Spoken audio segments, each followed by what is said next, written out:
I was born in Istanbul, Turkey, and my parents brought me here when I was an infant and raised me in Islam, teaching me that Jesus was not the Son of God, and anyone that would profess him as Lord was guilty of blasphemy against Allah. Being raised in this culture also demanded strict discipline, and daily beatings were regular.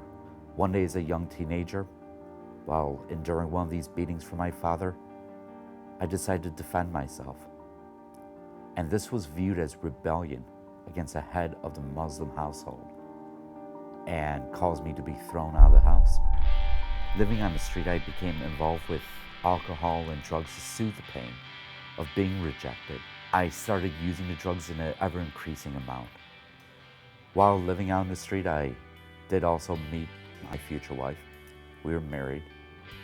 And when she could no longer satisfy the selfish desires, I sought to have my desires, my needs satisfied in the arms of a different woman. So I divorced my wife and moved with this woman to Albuquerque, New Mexico. And living in Albuquerque, we fell into some hard financial times. And my car was up for repossession, and I was being evicted from my apartment. And there was no hope for my future, much less any hope for the next day. So I decided the miserable life I was living was not worth it anymore and wanted to commit suicide. And I decided the way I would do this was by purchasing enough cocaine, my drug of choice, to use in one instance in overdosing, committing suicide. As I was headed to purchase this drug from my dealer, I was going through a radio station looking for some deep, dark music that would serve as a soundtrack to the end of my life. But rather than finding this type of music, I found a Christian radio station that played this song, which really grabbed my attention. And after the song was over, the announcer said that this band will be performing at the University of New Mexico basketball stadium, also known as the Pit.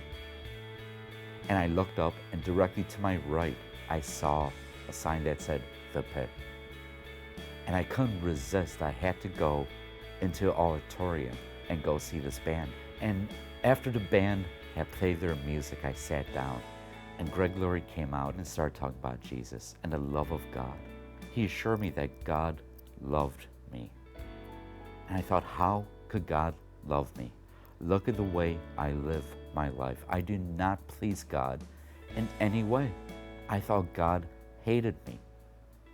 But Greg assured me that God expresses his love in this, that while we were still sinners, Christ died for our sins. And Greg gave the invitation to come forward and to pray to receive Christ. And I remember praying to God, not Allah, that my life was a mess, but if he wanted it, if God wanted it, it would be his. It was my intent to end my life that day, to die that evening. And it was God's intent that I die also, die to self and be raised a new creation. And indeed, by his grace and in his love and his compassion, I am a new creation today.